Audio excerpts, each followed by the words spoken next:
Okay, so this is going to be 2 against 1 then tonight, because you're F, right? You're an F, right? You're a feeling person, right? INFJ. Yeah, INFJ. Okay. Right. Okay. So the two of you are feeling persons. You're Okay. the unfeeling person. Well, I'm the thinking person, which is, a mixed bag. A mixed bag. Okay.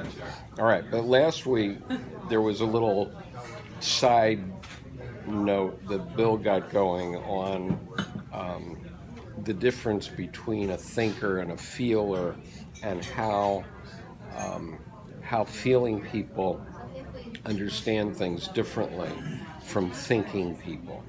And as a thinking person, I watched that section. I actually put it on the videos this week, but I have to say I don't get it, and so I'd like to try to get it, because if I'm not communicating with you, then I'm not communicating. I'm not communicating with our 217 fans around the world. So I was trying to talk about how we were different in the way we were talking about things. I tend to work with the softness, I forget what the other language was, but the softness of language. Mm-hmm. I'm sort of under the surface of the language, and I'm selecting, picking, and choosing things that'll rise up and give you the impression of what I mean, right? Whereas with a lawyer or a thinker, you're looking down at the surface, and you're aligning the edges. I'm defining things as they arise. And sometimes I'll pick and pull at predefined things, but for the most part, I'm inventing something as I speak about it. Now, the thinker is inventing something too, but they're looking at the edges of things and fitting them together so that they fit together in a smooth, consistent way, but they're working from the top. yeah. So, whereas I'm working with tropes or with metaphors and with figures of speech more, the lawyer's working with very literal kinds of things. Mm-hmm. Because So you can't get mushy in the courtroom. Yeah, so it's very rational versus very, it's not really irrational, but it's, Yeah, I always think of it as aesthetic. Yeah, but I don't know what that is exactly, because that's irrational. It's feeling, but it's also intuitive. So Yeah. and so it's. But the feeling side is, does it feel right? When it feels right, you let it move on up. And if it doesn't feel right, you keep messing with it until you find something that you can allow to go on up. So you're working underneath the surface of communication, whereas the thinker is working on the surface. And that's why thinkers are good generals and military guys, not because they're incredibly smart or anything, but they can move quickly. They're working up here with this stuff, whereas the artist and those guys are going, well, man, it feels a little more like it could be. I'm not sure I feel like attacking today. Yeah, it looks like you're putting a bunch of pot smokers. You know. So that to me is sort of it. I have another way of explaining it, but that goes way off. Okay, but you were talking about things coming up. Yeah. And so there's a specific thing we were talking about last week, and I'd like to talk about that because Jung is also talking about it coming up, okay? And so fundamentally, I'd like to go through this one more time, because you were having trouble with process, you said last week.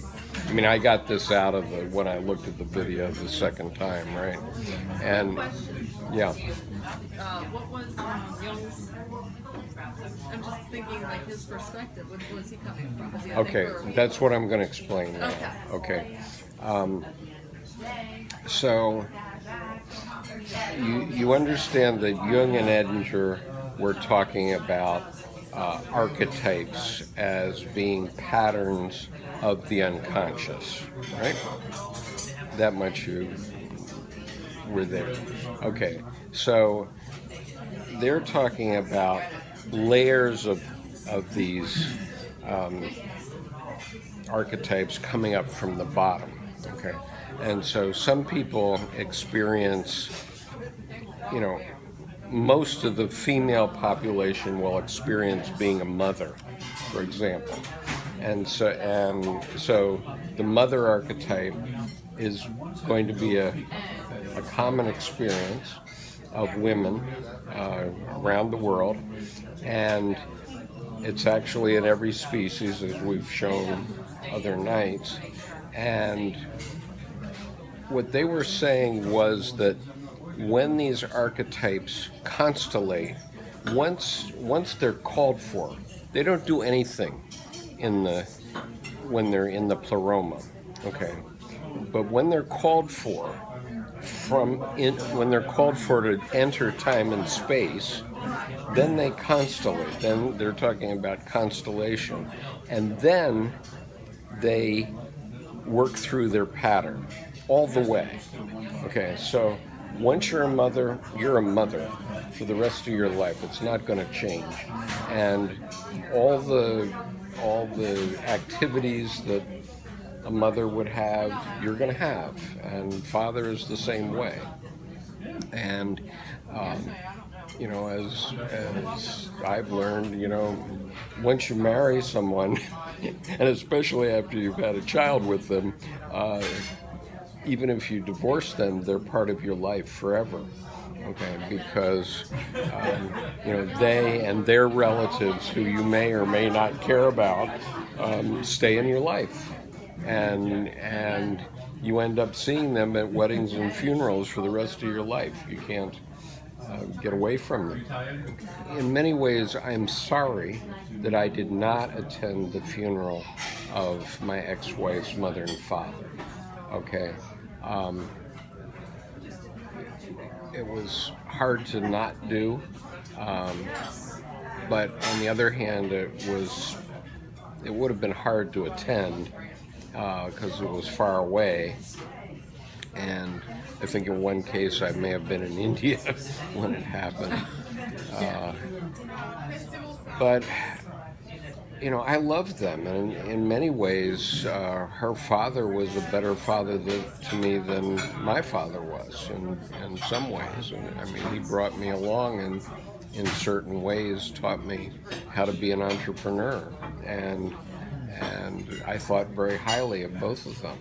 And and I still love and think highly of my ex-wife. But the point is that these archetypes, once they start to exercise their pattern, they don't stop. Okay, they don't stop. They just, and at least this is their point. Now, Bill, Whose point? Well, Edinger and Jung both said that throughout their writing. Okay, which is that once an archetypes are in the pleroma. They're not anywhere. We can't point to a place in the brain and any little chemistry going on in the brain that says that this is the mother archetype or whatever. That isn't the way it works. But they're somewhere. Okay, they're in the DNA or something. I mean, there's something about us that makes all of us experience these archetypes. And so when they're called for, whatever they are, then they're going to play out. Okay, and they play all the way through. They don't stop. It's like a record that you cannot stop. Okay, so the point we were talking about last week, Bill, was the God image archetype. Okay, now what both Jung and Edinger are saying is that this is the base level archetype of the human species, the God image. And and the interesting thing about this book, Answer to Job now, is that what I finally got is that Jung is talking about the evolution of the human psyche. About the conscious and the unconscious, the ego and the unconscious. And so in that, in this metaphor, that space, that shape that you left in the unconscious is basically the God image, because that is where it interfaces with the consciousness. And Right. so the God image is going to be somewhat unique for each of us, because we bring a slightly different half sphere, and our minds are all different. So Right. there's a that's sort of an archetypal relationship between those two. Then you move on to Job, and that's where I have a lot of trouble. And this may be where I brought up the process. I think Jung has it flipped. I really do think that what he calls Yahweh is the conscious, is the ego, and Job represents the other, The unconscious. the unconscious, and that the unconscious is trying to figure out how to deal with the ego, not the ego, with the unconscious. Right, okay, so here's what he says. The God image feels obliged to move closer to humankind, so closer to the ego. So it's coming up out of the depths of the deep unconscious, so some or all can see it. Okay, so I think that's what you're talking about. Which is ego. Yeah. Pardon? So it's coming. So all can see it. This means it. Yeah, so when it's constellated, it starts to move, okay? And this is what they were saying, that the encounter caused the constellation of the God image to begin in humanity about 3,500 years ago, 3,500 to 4,000 years ago, everywhere, okay? Because all these things were going on within a 500-year period, plus or minus, or let's say within a 1,500-year period, which is nothing within the history of humanity. So within the history of humanity, at this period, about 3,500 to 4,000 years ago, something happened. It may not have been to Job, but it happened to somebody that caused this God image to begin to move toward humanity, which meant toward the ego, right? Thinking you ought to grab his basic definitions and go with that. Well, it's not a question of the definitions, Bill. I can give you the definitions until I'm blue in the face. But what I don't... So what I haven't understood yet this evening is, okay, you seem to be going along with me on the conversation, and so but you indicated last week that we weren't communicating, and I want to understand why we weren't communicating, or what it was about the distinction between thinking and feeling, which is what you were talking about, that caused that inability to... Oh, because I sort of vaguely remember I was looking at it from a feeling perspective, and you were looking at it as a thinker. But I don't remember what we were talking about. Well, we were talking about the God image, and we were talking about the process of the God image coming forward, right? The feeler is going to experience the God image. Sure. I mean, it's inherent. It's a part, and it also all of those archetypes are going to filter up through the feelings, and the feelings are all of those structures. Right. So Whereas the thinker- you're feeling it coming up. Meanwhile, the way I'm thinking about it is, okay, I understand all the definitions, and I can accept that those definitions are true, but I don't necessarily feel it. Well, first off, there's no pure thinkers and no pure. Of course. Okay. Okay, we'll accept that. Okay, so we've got this hypothetical thinker. I think what's happening is, says the feeler, I was saying, you want to care to rephrase that? is sort of what, yeah, it is. You're sort of looking at the playing field. You see it from above, but you're also, you know, remember weeks or months ago I said, I don't know how. It's much easier for feelers to have a God experience. You know, it's something, I forget how I said it at the time. We use different language as we move along. And I said, I'm not sure how the thinkers get around to it. It's like it would be much harder for a thinker to have a gnosis, to be, you know, because I do agree with you about that. Okay, but when you just said, let's look it up in Jung's book and find the definitions. Well, I thought you were- That's just hiving me off as a thinker and saying, go to your thinking way of doing it. Get your Webster's out, buddy. Yeah, but okay, I know how I do it. No, I was just thinking as a starting point, so that we've got a, you know, it's like Derrida says, you can look at a picture, and you've got a frame on it, and you can enter the picture from anywhere on the frame. Yeah. You know, and you might enter it through the artist's name. His name is Woodson. Oh, Woodson. Oh, look, there's wooden things in the picture. You know, you can start building all around that. It doesn't matter where you go in. You can. So I was just thinking that if we had his definition, since we're talking about them, then we could just use that as sort of a way into the frame.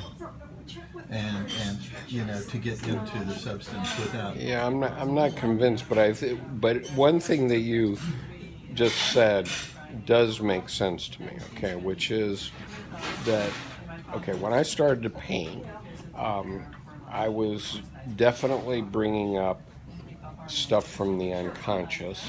Okay, automatically, you know, You're intuitive, right? I'm intuitive. Okay, but. You know, Intuitive thinking, yes, that would do it. You know, so I go, for example, there's this portrait of this at least locally famous woman that I did at our portrait co-op over at Maryland Hall.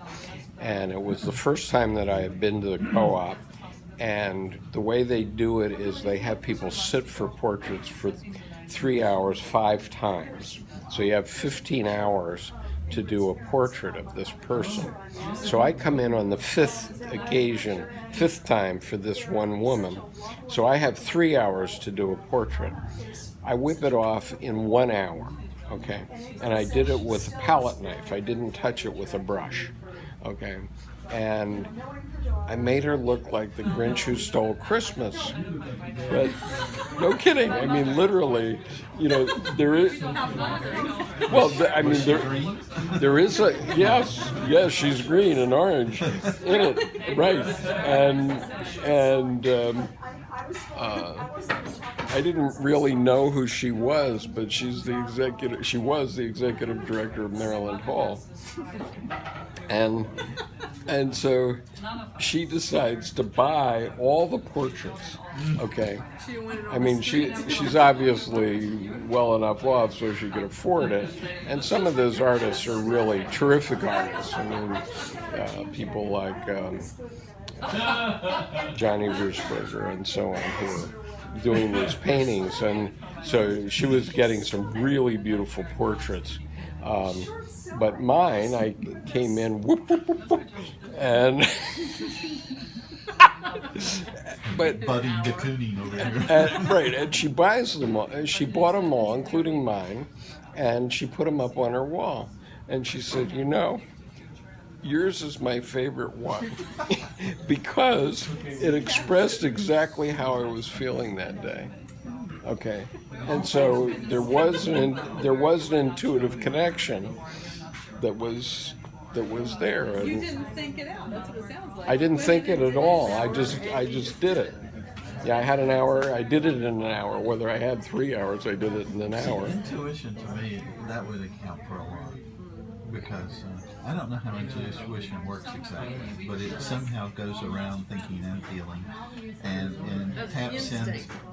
Yeah, and But intuition is more like instinct, right? But thinking and feeling Yeah, are but too. instinct is like you've got it's like a algorithm. Instinct says, tiger running at me, run away. I feel I'd like to live, or Yeah. I'm hungry. But instinctual, intuition but you feel hungry, says right? So- Yeah, there's I something mean, over here that doesn't make any sense, and I intuit it. So it's not like there's an algorithm. It's in the sense that Yeah. there isn't a specific. like a prompt. It's not you're not getting an if-then statement, whereas with the instinct you are. But with an intuition, you're getting something else. You're getting an inner. It's like in the unconscious, there's a representation of what's going on over here, and you don't understand it. But the unconscious somehow organizes it for you and sends it up and says, and you go, oh, I understand. so, but the point I was making, Bill, is that as a thinker, before I was doing that painting, I never understood the idea that a painting by someone like you, a painter, would offer a place to enter it, and then you read the painting based on the way your eyes are drawn around the picture, right? I never thought about that. And paintings just left me cold. And so I never, burst into tears because of a painting until I saw the Pollock. And then it wasn't anything that I could just understand from a thinking point of view. Sure. Right? And so in some sense, maybe my psyche was crying out because there was no image. I couldn't grok an image out of the painting. And so my unconscious is saying to me, what the fuck?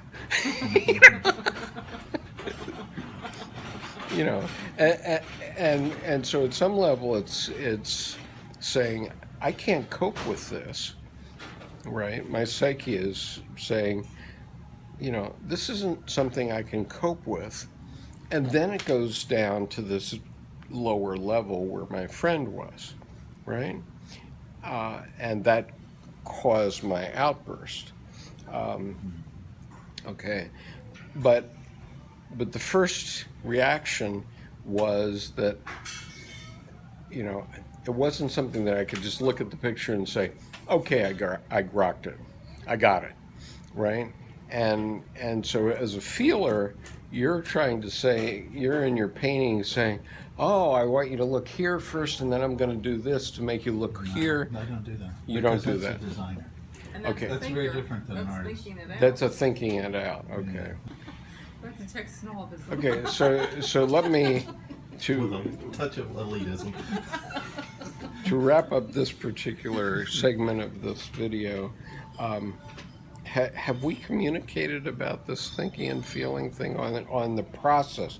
You were saying, I don't understand, or you didn't agree with the process. But then I think in the last few minutes, you and I have agreed about the process, namely that it's coming up and it's getting pushed into the ego, which is the conscious. And it's coming up from the unconscious, and it's... Yeah, okay. Here's another quick synopsis. Soul, spirit, mind. Right. So here is the feeler coming from the soul. Everything's coming up. The thinker is coming from the spirit down. This is mostly culturally fashion-shaped, socially inherited. These are constructs, these are rituals and so forth that shine a light down on things. Here is the feeling stuff coming up, and in the mind. So the mind is the spirit is sort of a God thing, It's God the Father or Spirit, Right. but it's the thinker, and Right. from here you got the feeler.